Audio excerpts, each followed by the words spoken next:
Manchester United 3, Arsenal 2. United have won at home in the league for the first time in what feels like forever. But that was a pretty crucial win, wasn't it? I'm joined by Ryan, RH. How you doing? Oh, good, mate. How are you? You all right? Yeah, good. How are you doing, Joe? Not too bad, not too bad. Stressful at the end there, wasn't it? I know we played quite well then, but that last 10 minutes was unnecessarily defensive and scary, wasn't it? What do you make of that as a whole? As I say, I'm really happy with the overall performance. I thought from start to finish, I thought we kept the ball well. We was patient. It was a little bit nerve-wracking, and at times, the press was ones and twos, which is not good enough. We need to press higher up the pitch and go in packs rather than individuals. I thought, but no, it's a resolute performance. It was a good performance, I thought, on the ball. Very pleased with obviously the goals, and yeah, I'm happy. It's a good result, very good result. Yeah. What do you make of that game? Overall, yeah, very similar to Ryan, but first half ended same way that the second did. A bit of a cagey affair, but like you said, just kind of seeing out the game is what we need to do. Like you said, it's overall, I think if I'm Ralph Rangnick, I'm very excited about what I've seen there. Yeah. I've seen a lot of pressing. I think some of the players were pressing. Like I said, I didn't expect it, but a lot of the players on the pitch were pressing more than expected. Key one being Ronaldo. For a 37-year-old in the best league in the world, the pressing from him was just absolutely incredible. I'm bewildered. Funny that how he just does it. It's just once, just to prove that he can. Yeah. I bet he'll get in the team under Rangnick and they'll stop doing it again.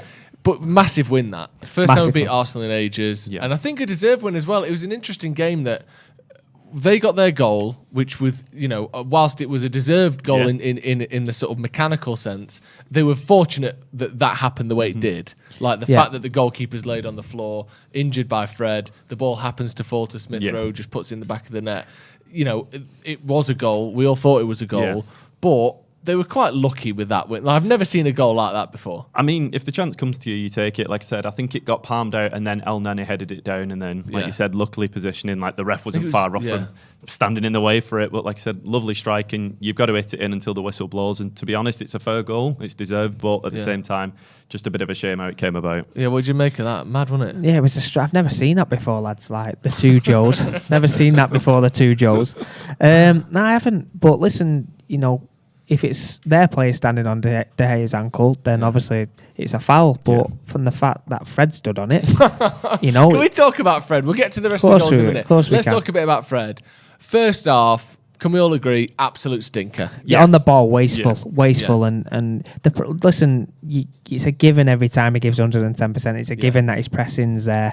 But on the ball, it was wasteful. It was very wasteful first half. Yeah, it was. What did you make of Fred? I mean, he got the assist in the first half as well, but like I said, that is one key thing. I think you kind of class that as an anomaly in the sense of like the backwards pass was incredible pass if he meant it. Yeah. I don't know how he did because he didn't look back round. But at the same time as well, I think on the other side of that, I think the standing on De Gea's foot, again, that's kind of an anomaly. But the overall game, looking at the giving away possession, looking at the wayward passes, it's just, if you're classifying that as his majority of his game, it needs improving. Yeah, it does. If you talk about his involvement in the game and a lot of the comments on the watch along, it's a very strange game. He had a very strange game, but he's heavily involved in the game, whether it's positive or negative. He's very heavily involved. You know what? You'll be talking about him either way. He's never one that goes under the radar, is he, Fred? Never. Nice assist, no look pass. Brilliant. He meant it all day. Yeah. Well, let's get to the United goals then. Obviously, the first goal he was massively involved in, as he was with pretty much all the goals. Sancho did really well. Maguire won the ball back on. Maguire played the ball out to Sancho. Yeah. Sancho squared up his man, waited and waited and waited, played that brilliant ball through to Fred, and Fred sort of no-look passed it to Bruno, and a good finish from Bruno. But it was a deserved goal, though, wasn't it? Yeah. That was the difference. The last few weeks at Old Trafford, we've been basically blown away pretty much every game. Yeah. We haven't managed to control games. Playing against teams that are better than us. But I thought today we looked like the better team today. I know last 10 minutes we sat back and some of the nerves showed, but on the whole, we were the better team. 100%. It's nice to see us on the front foot at home. Yeah. Like, taking the game to teams, like you said, a lot of times this year, teams have been coming and it's been an easy game. Yeah, it's been. When's it ever been an easy game? It's coming to Old Trafford, so it's nice to see the lads on the front foot. And like you said, great interception from Maguire, nice little pass out to Sancho, brilliant reverse pass from him, and then the no-look pass from Fred, and it's a great finish. He's still got not a lot to do, but he's still got to open his body out and stick it in the corner. It's a very good finish. Yeah, it's not unusual. And again, great goal. And it was a pleasing performance in terms of the way we kept the ball and stuff. We just can't. For me, it's a concern when we switch off. When we score and we're switching off, it's a concern that. We did switch off a bit, didn't we? After both goals, or the first 2 goals United scored. Yeah, it's just weird because it's after we've scored. You'd expect to like down tools as such after they've scored, and we didn't. We were like I was turning around to you guys and I was saying, although we're 1-0 down, it doesn't feel like we're 1-0. We're not playing like 1-0 down. We're still pushing for it. Before that, we were the more dominant team. I would have said, like, on paper, I know it's a bit biased sat here on United fan channel saying that, but at the same time, if you try and look at it from an unbiased perspective, United were the more dominant team. You expect that possession-wise showed that as well. But then the weird part is that when we've scored, we just seem to, all right, now we can relax a bit. And it's like, everybody forget what we're here to do, to win. I think that's an underlying confidence issue that still hasn't been resolved. Yeah. We have looked a bit better under Carrick. The result was good against Villarreal. The second half we played well. The first half not so good. The Chelsea game, again, thought we played pretty well. Decent result. Maybe could have got a win, but quite an even match. Even though we're winning and we're getting points, this team is still very fragile. And I think that showed itself when the expectation is you're winning, hold on to the lead, we look nervous. When the expectation is, go on, get after them, they're winning, you got to play well here. We're quite good at that. But as soon as that pressure and that expectation of you're in the lead, hold on to it, occurs, especially at Old Trafford for whatever reason, we still did look very nervous. And they scored 45 seconds after our goal. How disappointing is it that it took us ages and ages and ages and ages and ages to get that goal, 44th minute, whatever it was. We get another one, go ahead again, and then basically give them the goal immediately, like we did. Was it Everton we did that? Leicester it was. We touched on it before. Leicester, you're giving the ball, you're scoring a goal, and they say when you score, you're most vulnerable. I think it just goes down to concentration for lads, and we talked about on the watch along. That's not good enough. When you're playing in a Premier League and having an elite mentality like that, you need to be bulletproof, and you can't just be, letting sloppy goals and stuff like that. That's not good enough for me. No. And again today, tired legs in midfield, not getting tight enough. The ball goes out again. Pass into the edge of the area, and he scuffed it really. He scuffed it and goes in. But you've got to look at the lead up to that. Can we get tighter in midfield? Why has he got too much space out wide? Why is he being cut back to have a free opening at a goal? Why is no one throwing the bodies on the line and blocking it? Yeah. It's just there's a number of. It was that areas. gap again that we've seen a lot this season between the centre backs and the midfielders. Yeah. Where Fred and McTominay get passed through and never recover that gap, never close that gap again. And was it Odegaard? Odegaard. It's Odegaard with the finish. It just sort of wanders into that gap, and no one's near him when he has the shot. Just as a quick confirmation of something we knew was going to happen, Michael Carrick has stepped down as temporary head coach of Manchester United upon the conclusion of his caretaker spell as manager. What do you make of Michael Carrick? Because does he gain any credit for this? There are a lot of people talking about why is he still there? Why is Phelan still there? Why is McKenna still there? Personally, I don't know enough about what they did day to day in the first place under Ole. I can understand the argument of you were part of a failed system, you have to go. But I think we've seen a slightly different Manchester United even in the week he's been manager. Have you seen any differences? I think the pressing's been more decisive, more conclusive. It's been more as a whole. I think that playing with a bit more confidence. Do you think he's given himself any sort of credit, any money in the bank for this week? My opinion on that is if Solskjaer's was the manager of the football club, he has a backroom staff. Any other clubs, if a manager leaves the club, the backroom staff tend to go with him. So I understand the circumstances at Man United are very much differently because he needed someone to step into that role on a caretaker basis. And I think overall he's done well. He's gave a good account of himself.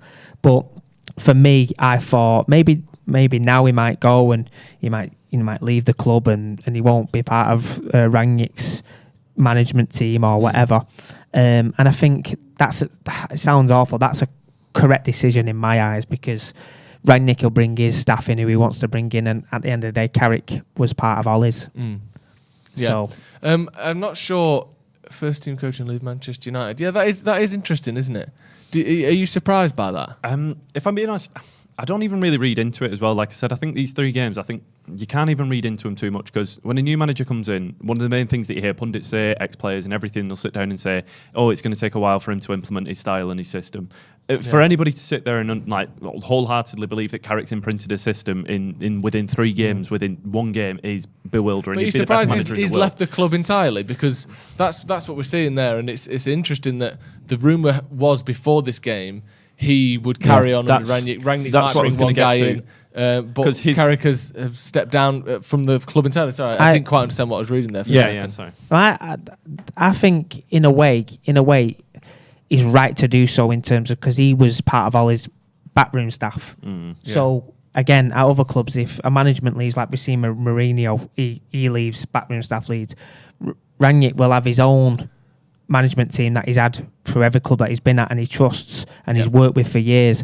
So there might not be a role. And it sounds ruthless, that this is just football. And I think, I made a point when the game was over, Bruno, give him a quick hug and whispered something in his ear.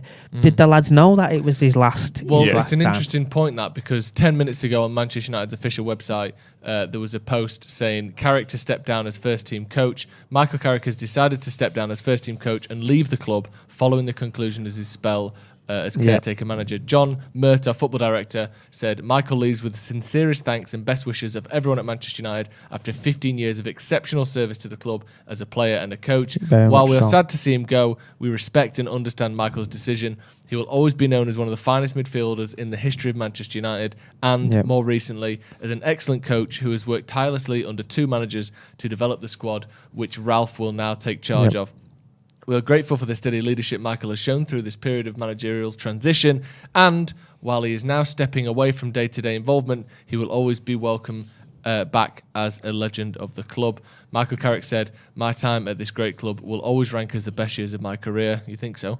When I first signed over 15 years ago, I never in my wildest dreams imagined I never in my wildest dreams could have imagined winning so many trophies, and will certainly never forget the fantastic memories both as a player and as a member of the coaching team. However, after a lot of thought and deliberation, I've decided that now is the right time for me to leave the club.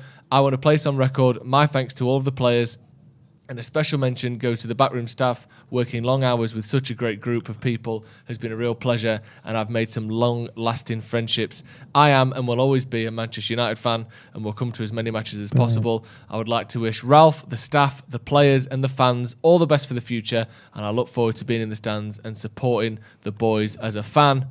Great statement. That. Great statement. Obviously one that was prepared before the game. I wonder if the players knew that. You mentioned Bruno's sort of whispering to Michael Carrick. That suggests to me that was pre-planned. I'm surprised by that. I'll be honest. I'm shocked by that, because it doesn't appear as though McKenna and Phelan or the rest of the team have followed. So that suggests to me, often you hear these sort of mutual. I genuinely think he's quit there. I don't think Rangnick's forced him out.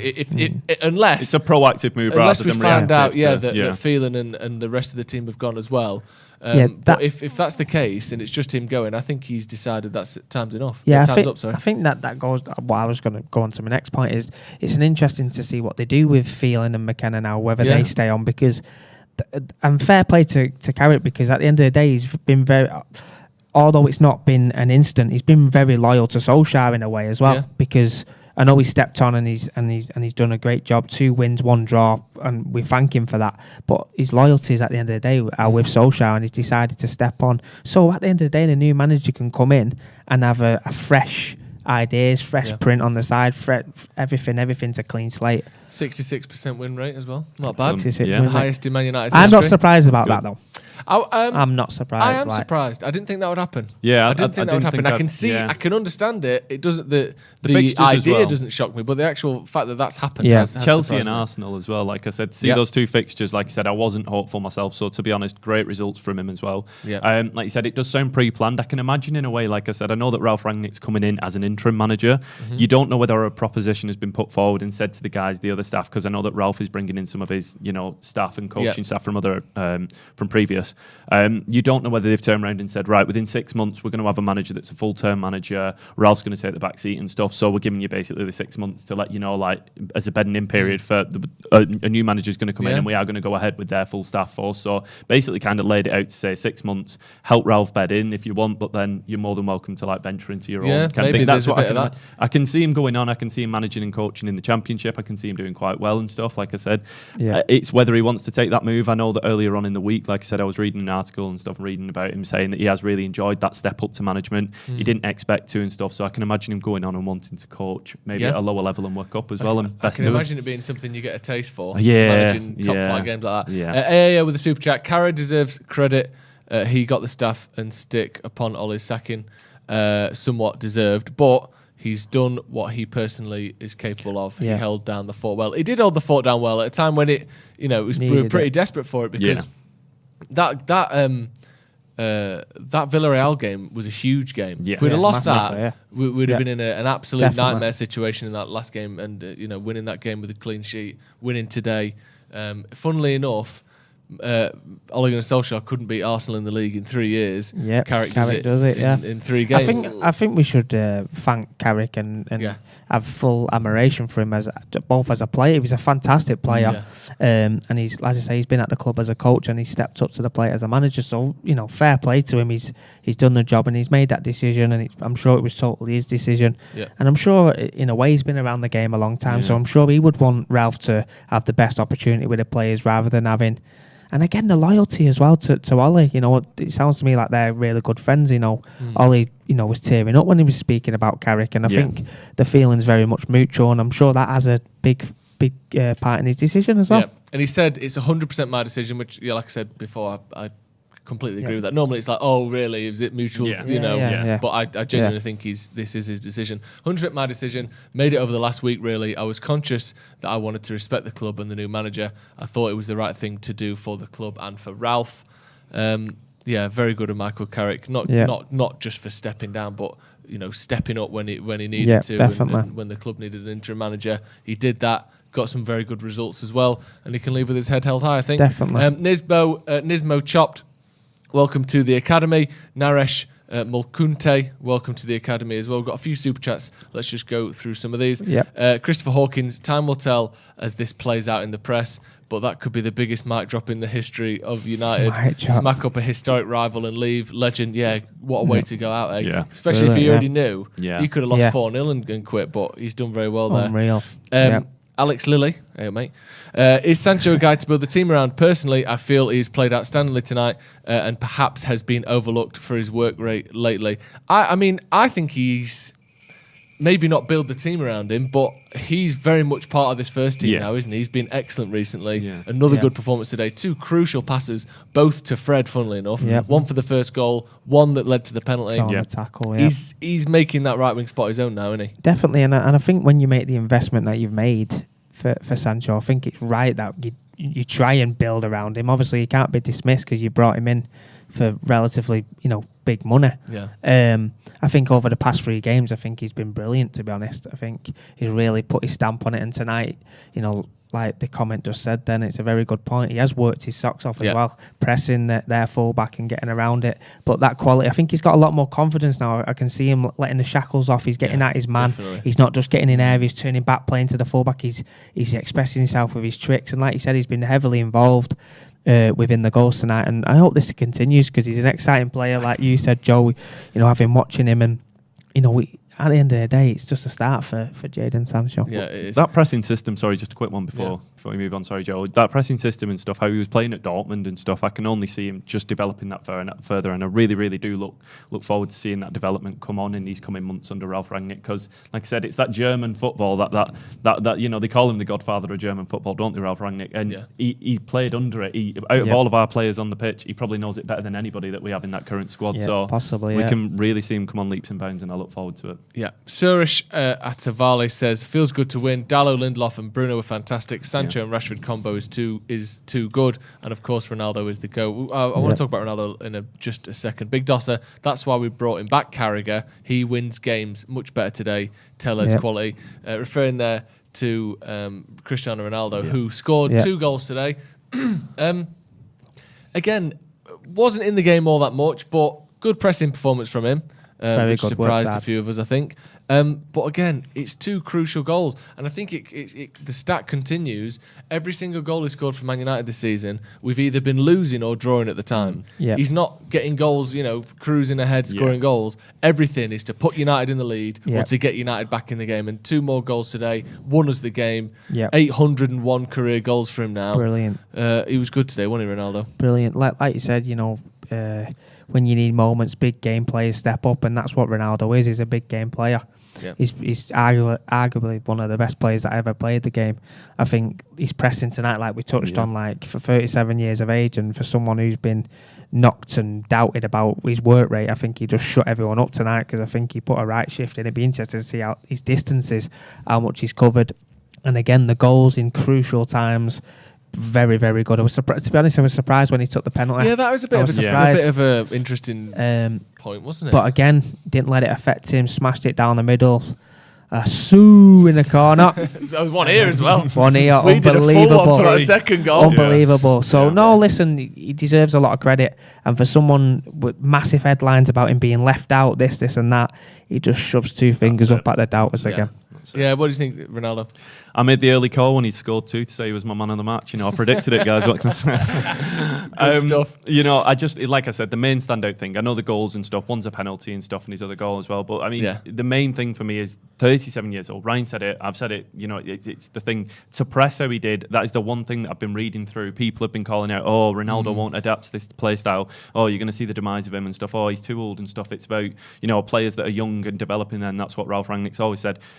To see that, I think Ralph Rangnick as well, was it like last year or something, came out and said like Messi and Ronaldo are too old, it's ready for them to move on, we need that young crop. That's what he did at Schalke, that's what he did at Leipzig, he pushed through these young squads. I think his average age was about 23, 24 of his squad, so it's a very young squad that he's used to, but you've just seen it here tonight. He can do it. He can do it. He can lead the line. He can do it. Rishikesh says, do you think Keno's comments from last week got to Carrick? My point on that would be, I wouldn't rule out the reality that Michael Carrick thought that already. Yeah. A lot of people thought, should they still be here? A lot of Michael people Carrick has got a winner's mentality. He's got a very high standards. Yeah. He's the sort of player that knows how to, stay at the top, and the expectations of a coaching staff and people in the club when things aren't going well. I wouldn't rule out the fact that Carrick thought we should all go here. Yeah. But you know what? They've asked me to be the manager, and as my final act as a Manchester United employee, I'm going to go out and I'm going to lead this team until Rangnick comes in. Definitely, I wouldn't put it necessarily down to Keno. I think he might well have thought that anyway. Yeah. What do you think? No. I think that decision was preempted, like you said. Obviously, announcing it before the end of the game. I think it was all set up. And again, he might have wanted to go with Solskjaer. Like I said before, his loyalties obviously lie with Solskjaer. He's not part of the problem, but he's part of that backroom staff. Yeah. So obviously, if it's not working under Solskjaer, do the backroom staff depart with him? I know it happened. I said it before. It happens with a lot of football clubs. Are they part of the problem? But the club, he loves the club, both as a player, as a member of staff. He's done a job for the club, and I'm sure, like you said, that was on his mind. And the comments, what Keane said, at the end of the day, Keane's just a passionate fan at the end of the day, and a lot of fans were thinking the same thing. But the fact that I was one of them, I thought that not necessarily part of the problem, but they should all depart as well. So Keane saying that comments with his heart on his sleeve, I don't think that would have had an impact, because Carrick would have probably already had that in his mind due to loyalty. I think so as well. Right, that's going to be all from us. Before we go, though, we are giving away a Sony PlayStation 5. Let me see it. Bring it in. Yeah! Go on, there PS5. Love it. PS5. If you want to win this Sony PlayStation 5, all you have to do is one thing. You have to click the link in the comments and become a member of the channel. We're also giving away 11 other gifts, prizes, from the 26th of December to the 6th of January. To be entered for every single one of those giveaways, become a member of the channel. You also get extra content, extra videos, discounts on merch, access to the Facebook group, all sorts of good stuff. If you want to join, you want a chance to win the PlayStation 5, click the join button, become a member, support the channel, of course, as well, and have a chance of winning that PlayStation 5 and every other prize as well. Thank you, lads, for joining us. It could have been it was a risky one tonight. Yep. I'll be honest with you. First time on the channel in a while. It could have gone either way. Success.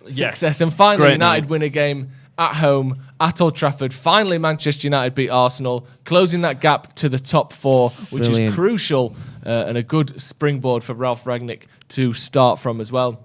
Thank you to everyone at home. Thank you to Michael Carrick as well for 15 years of service at Manchester United. Yeah, 15. And he goes out on a high. Very good. Fantastic stuff from him. Thank you to everyone at home. We'll see you in a bit.